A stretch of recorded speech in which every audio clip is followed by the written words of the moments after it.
다니엘서 첫 번째 시간입니다. 오늘은 다니엘서 서론입니다.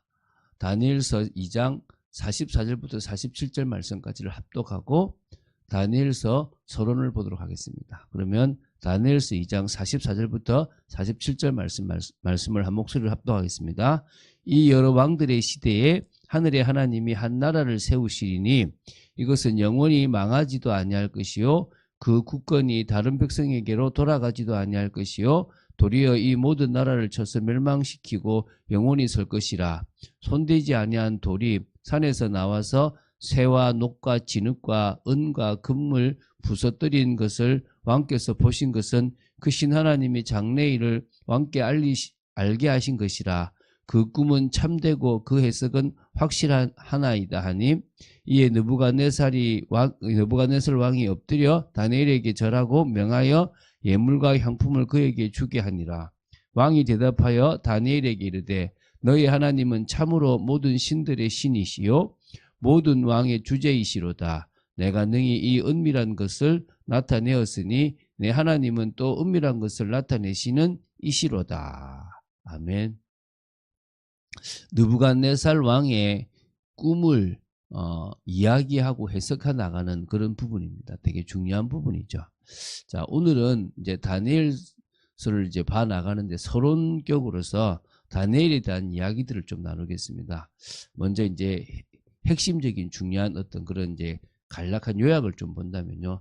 제목은 그러니까 히브리 원전에서 이미 제목이 다니엘서의 주인공이고 다니엘의 저자인 다니엘을 그대로 이렇게 이름을 삼았어요. 그래서 이제 또 대부분의 영역본도 그렇고 그렇기 때문에 이제 한글 성경도 그냥 다니엘이라는 제목을 그대로 가지고 와서 다니엘서라고 이렇게 우리가 이름을 부르게 되어 있습니다. 그럼 저자는 당연히 이 바벨론에서 볼 때 바벨론 연나라를 볼 때 저 서쪽 편에 밑에 저 아주 작은 나라 변방이죠, 그죠? 이 작은 나라의 유대 출신의 포로라는 한계를 극복한 인물이 바로 다니엘입니다. 이 바벨론에서 바사라는 제국까지 고위 관료직을 연임했던 당대의 지도자요. 여호와의 절대 신앙으로 평생 승리의 삶을 살았던 신앙인이면서 그러면서 뭡니까? 지도자죠. 직간접적으로 이 묵시의 말씀을 받았던 선지자 다니엘입니다. 그래서 다니엘은 공무원이라고 보기보다는 선지자로 보시는 것이 더 낫습니다. 기록 연대는 히데겔 강가에서 마지막 묵시를 받은 때가 바사왕 고레스 3년, 다시 보면 BC 536년이고요. 또 다니엘이 사망한 한 시점이 BC 한 530년경으로 감안할 때 536년에서 530년 그 사이에 이 성경을 기록하지 않았나라고 이렇게 추적하고 있습니다. 이 편지를 받는 수신자는 누구냐? 바벨론 포로 시대에 처해서 하나님께서 자신들 이스라엘 민족을 잊지 않고 지켜주시고 마침내 궁극적으로 승리를 주실 것이라는 확신이 절실했던 그 시대의 이스라엘 백성들, 당대 선민이라고 하는 그 국가요. 또 각 시대의 현실 앞에서 이 하나님의 그 은혜를 사모하고 고난을 이겨내는 모든 시대의 성도들에게도 이 말씀이 또 적용된다고 보시면 되겠죠. 그럼 내용은 어떤 내용이냐? 이스라엘 포로 시대에도 하나님의 구원 역사가 계속 이어졌음을 보여주는 이 그 신앙의 지도자 다니엘의 생애에 대한 내용, 다시 말하면 그 생애 속에서 신앙을 승리했던 사건들을 기록한 것과 있고요. 또 그 다음에 뭐냐면 묵시들이 나오는데 어떤 묵시냐면 이 하나님의 백성, 하나님의 나라가 그 백성들이 영원한 구원을 통해서 하나님의 나라를 이루게 될 것이라는 그런 묵시들이 이제 나오는 겁니다. 그런 의미에서 되게 이 요한계시록과 이어지는 부분도 사실 있고요. 그래서 이 되게 좀 중요한 부분들이 좀 있습니다. 자, 기본 예를 좀 하겠습니다.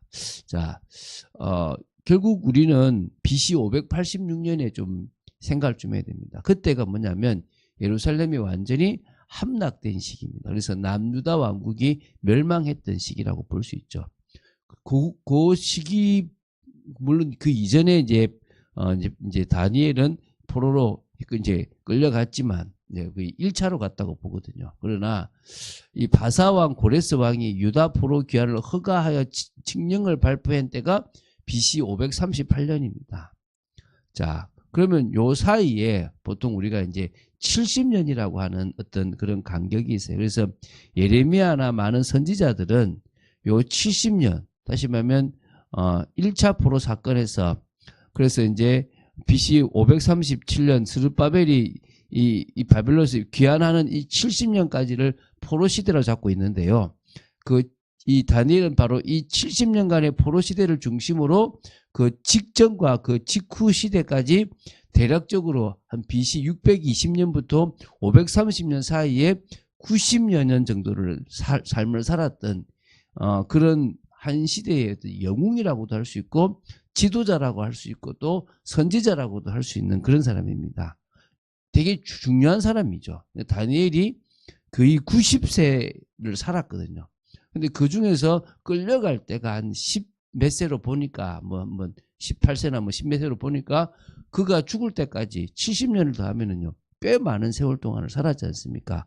그 기간 동안에 다니엘은 하나님의 역사를 봤단 말입니다. 그래서 다니엘서는 이 다니엘을 중심으로 몇몇 하나님의 진실한 종들이 이스라엘에게는 하나님의 선민으로서의 모든 희망과 믿음이 사라진 듯 했던 그 포로 시대에도 불구하고 하나님의 종이자 이 또 뭡니까 택하신 백성의 그런 그런 그 백성답게 신앙으로 승리하는 삶을 그런 사건들을 보여주고 있고요.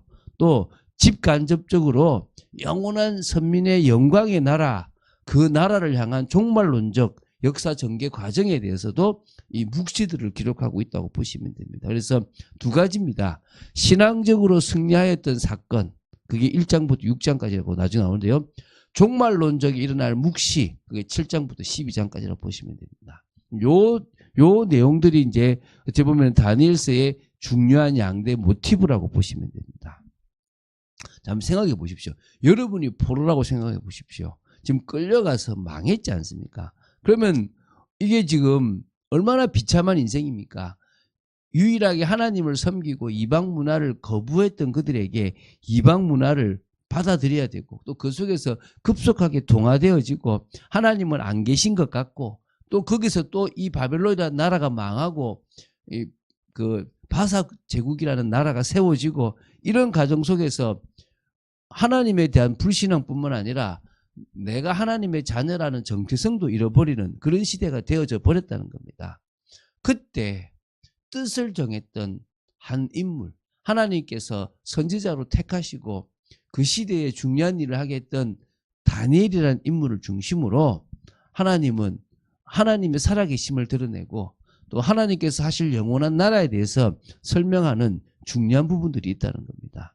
그래서 우리는 앞에 1장부터 6장까지는 어떤 그런 삶 하나님께서 한 사람 또 다니엘의 새 친구라고 말하는 그 사람들을 통해서 어떻게 역사하셨는지를 좀 볼 수 있고요. 그리고 더 나아가서 하나님께서 그 바벨론이라는 나라부터 시작해서 쭉 나라들 또 그 뒤에 하나님께서 이루실 그런 부분들까지 우리는 조금 볼 수 있는 거죠. 그래서 다니엘서에서는요 하나님께서 세우신 이 선민이었던 남유다 왕궁이 멸망하였지만 하나님이 택하신 민족 자체로서의 선민은 계속 유지되고 있고 하나님은 힘이 없어서 바벨론이라는 나라에 망한 게 아니라 바벨론이라는 나라를 들어서 심판하시고 그 가운데 이스라엘 백성을 두고 계시지만 여전히 그 가운데 역사하고 계시는 하나님이라는 것을 이 책을 통해서 우리는 알 수 있는 겁니다.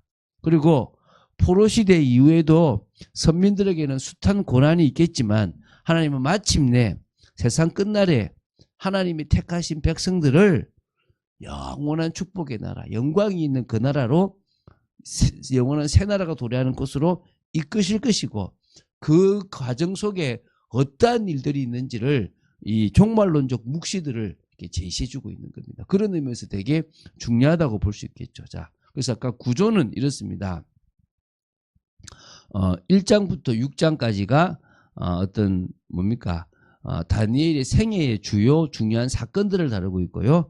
7장부터 12장까지가 4개의 중요한 묵시들을 다루고 있어요. 자, 그러면은 보통의 예언이라는 단어나 또 어떤 계시라는 단어 대신에 왜 여기서는 묵시라는 용어를 쓰느냐? 그것은 자, 미래의 일에 대한 하나님의 주권적 선포인 예언이면서도 주로 종말론적인 것과 관련된 사항들의 기이하고도 난해한 상징적인 이미지를 통해서 기본 주제와 표현 기법상 고유의 어떤 문학적 특징을 가지고 있기 때문에 우리는 이것을 묵시라고 보통 많이 이름을 하게 되어 있다고 보시면 됩니다. 그래서 다시 말씀드리면 1장부터 6장까지 특히 1장은 왕실, 그러니까 다시 말하면 이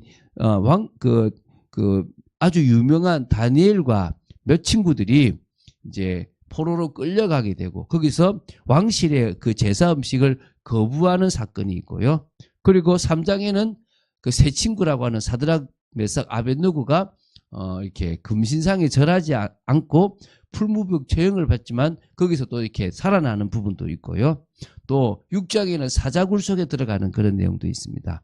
그러나 그 사이에 2장과 4장에는 어떤 내용이냐 그러면 꿈을 해석하는, 아예 꿈을 말하고 해석하는, 오늘 봤지 않습니까? 그런 내용들이 나오고 있습니다. 그리고 이제 5장에는 이 벨사살이라는 사실은 바벨론의 마지막 왕이 타락하는 가운데 하나님께서 그 손목에 나와서 그 글자를 쓰면서 멸망할 것에 대한 예언을 하시고 그것이 그날 그대로 이루어지는 부분들이 있었다는 겁니다.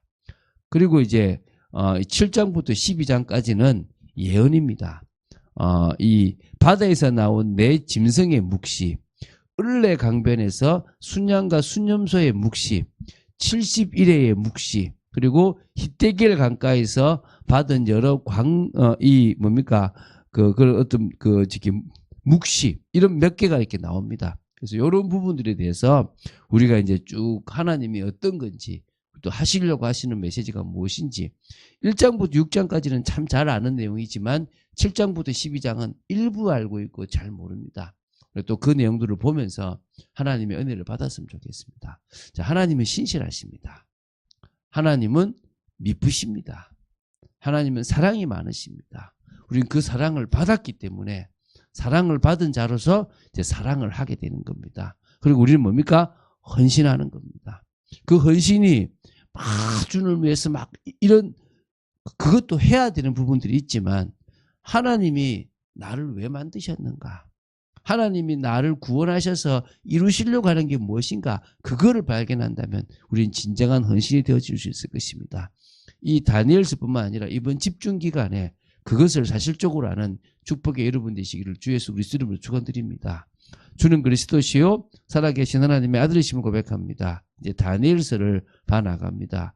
생각보다 좀 광대한 부분들이 있다고 보여집니다. 아버지, 이 말씀을 저도 이번에 배워 나가는 축복 속에 있습니다.